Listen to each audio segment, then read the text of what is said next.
dari prodi apa? Aku dari farmasi. Aku mau nanya-nanya seputar obesitas, boleh ya? Boleh. Apakah menurut kakak obesitas itu seperti apa ya? Kalau menurut aku obesitas itu kondisi seseorang di mana zat gizi yang dikonsumsi lebih banyak dari zat gizi yang seharusnya ideal atau normal. Terus menurut kakak apa penyebab seseorang itu mengalami obesitas? Salah satu penyebabnya karena dia konsumsi makanan yang lebih banyak daripada yang seharusnya tubuh terima, atau dari faktor genetik juga bisa. Menurut kakak faktor apa saja yang mengalami orang penyebab obesitas? Biasanya karena kesalahan itu yang paling sering penyebab obesitas itu karena seseorang tersebut dia sering makan.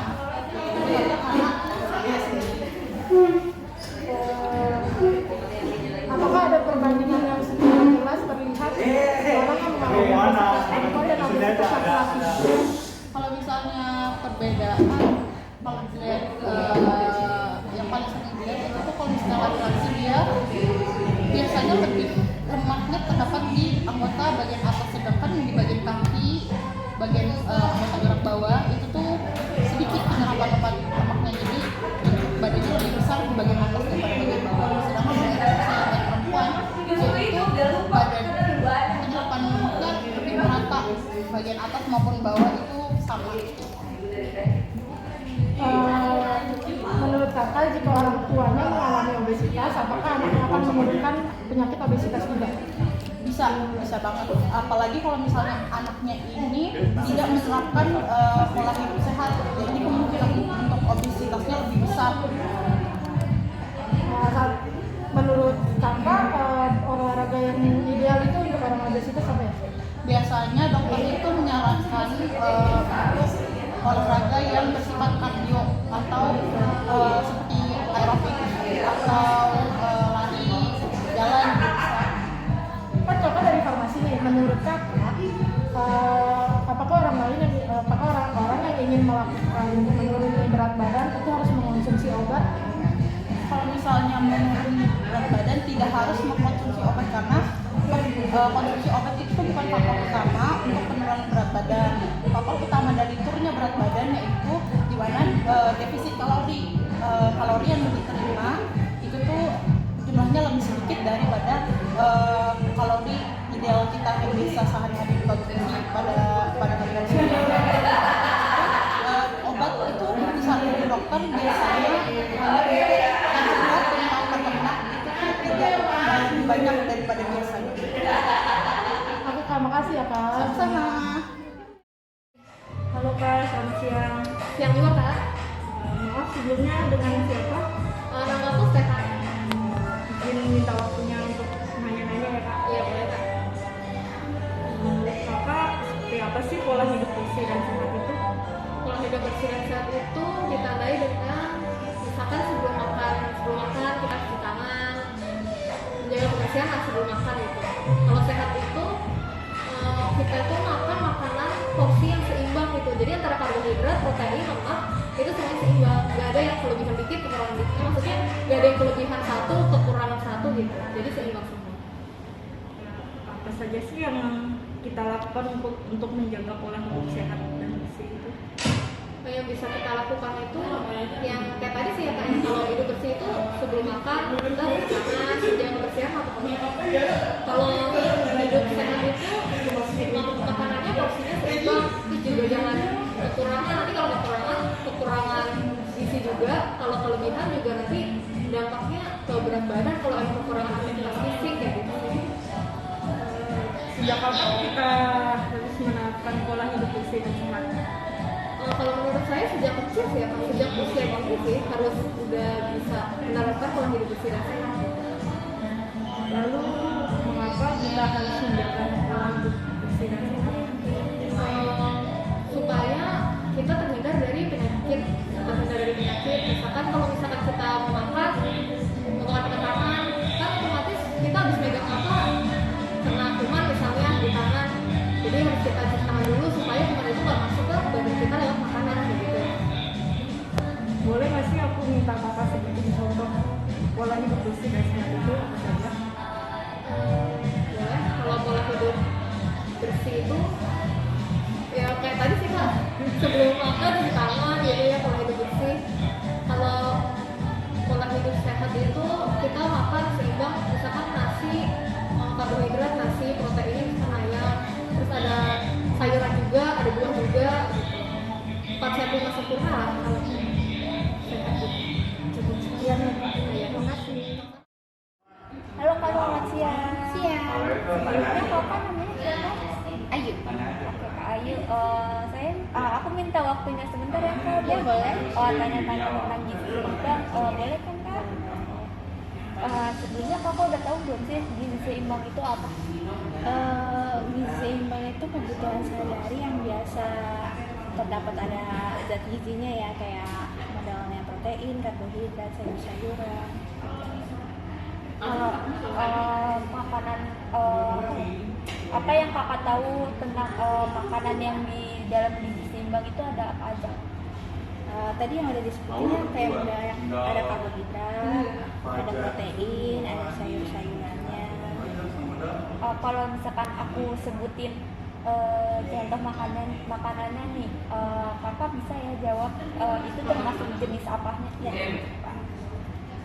Kalau daging sapi, ikan, telur itu masuknya kelompok mana Kak? Protein hewani. Ya benar. Kalau misalkan roti, nasi, singkong, sama ubi masuknya apa Kak? Itu masuk ke karbohidrat.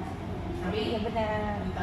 Nah kalau misalkan kakak tahu nggak porsi dari setiap jenisnya itu berapa? Porsinya Setiap porsinya kakak tahu nggak? mungkin ya sepengetahuan aja ya. Karbohidrat mungkin 50%-nya, sayurannya itu mungkin 30. Nah, itu sisanya protein. Oke, aku lurusin ya Kak. Aku ini kalau misalkan karbohidrat itu 3-8 porsi satunya itu. Kalau misalkan protein 2-3 porsi. Nah proteinnya itu boleh protein hewani atau protein nabati, sama aja porsinya 2-3 porsi. Kalau sayuran 3-5 porsi. Untuk buahnya 2-3 porsi. Dan mineralnya jangan lupa untuk 18 per hari. Nah, gizi seimbang itu juga bisa ditambahin dengan aktivitas fisik yang kita pastinya, biar seimbang aja gitu gizinya dalam sehari. Nah kalau misalkan Kak Ayu nih makanan seharinya udah memenuhi gizi seimbang belum? Kayaknya belum ya, soalnya agak suka makan sayur. Gitu. Kan sekarang aku udah tahu nih ya tentang gizi seimbang, jadi boleh dicoba kan dalam sehari ada karbohidrat, protein, dan lemaknya, dan buahnya juga jangan lupa air mineralnya juga ya Kak. Udah Kak, dari saya pertanyaannya itu aja. Terima kasih Kak atas waktunya ya Kak. Oke, sama-sama. Assalamualaikum warahmatullahi wabarakatuh. Perkenalkan, nama saya Salsa Juliana dengan NIM 2020 0302080 dengan jurusan Ilmu Gizi angkatan 2020, mahasiswa aktif semester 6. Di sini saya akan mewawancarai terhadap masyarakat setempat mengenai penyakit anemia. Zat gizi apa yang berperan dalam kejadian anemia? Untuk menjawab pertanyaan zat gizi apa yang berperan dalam kejadian anemia, nah kita harus tahu dulu kekurangan zat besi itu merupakan salah satu penyebab dari penyakit anemia gizi. Tubuh mendapatkan zat besi melalui makanan. Kandungan zat besi melalui makanan salah satunya. Kandungan zat besi dalam makanan itu berbeda-beda tentunya. Di mana makanan yang kaya akan kandungan zat besi adalah makanan yang berasal dari bentuk hewani seperti ikan, daging, ayam, dan hati. Tuh. Yang kedua, mengapa orang yang tidak cukup zat besi dalam makanan yang mengalami kondisi yang disebabkan anemia? Oke, kenapa orang dikatakan tidak cukup zat besi dalam makanannya bisa dikatakan sebagai anemia? Nah, simpanan zat besi yang sangat rendah lambat laun tidak akan cukup untuk membentuk sel-sel darah merah yang ada dalam sumsum tulang. Jadi, yang hal itu mengakibatkan kadar hemoglobin terus menurun di bawah batas normal manusia. Keadaan inilah yang disebut sebagai anemia kekurangan zat besi atau anemia gizi besi. Yang ketiga, anemia kan merupakan salah satu masalah gizi remaja putri. Apa sih yang dimaksud dengan anemia? Oke, anemia adalah kondisi ketika tubuh mengalami penurunan atau jumlah sel darah merah yang ada di dalam tubuh itu berada di bawah kisaran normal manusia. Mengapa remaja putri lebih rentan terkena masalah anemia defisiensi zat besi? Ya karena salah satunya karena perempuan itu mengalami menstruasi atau mengalami masa peluruhan dari darah merah. Jadi wanita itu mengalami pendarahan setiap bulannya saat menstruasi. Masalah serius yang berdampak anemia muncul manakala menstruasi berlangsung cukup lama dan jumlah darah yang keluar pun cukup banyak. Akibatnya tubuh akan kekurangan zat gizi. Siapakah kelompok yang paling rawan mengalami anemia gizi besi? Untuk kelompok masyarakat yang rentan terkena anemia zat besi antaranya seperti anak balita, remaja putri, dan ibu hamil. Pada balita, anemia terjadi karena anak dalam masa pertumbuhan yang relatif cepat di mana terjadinya peningkatan kebutuhan akan zat gizi besi tersebut. Menurut kamu, apa sih yang sebaiknya dilakukan oleh nakes untuk dapat mencegah anemia pada remaja putri?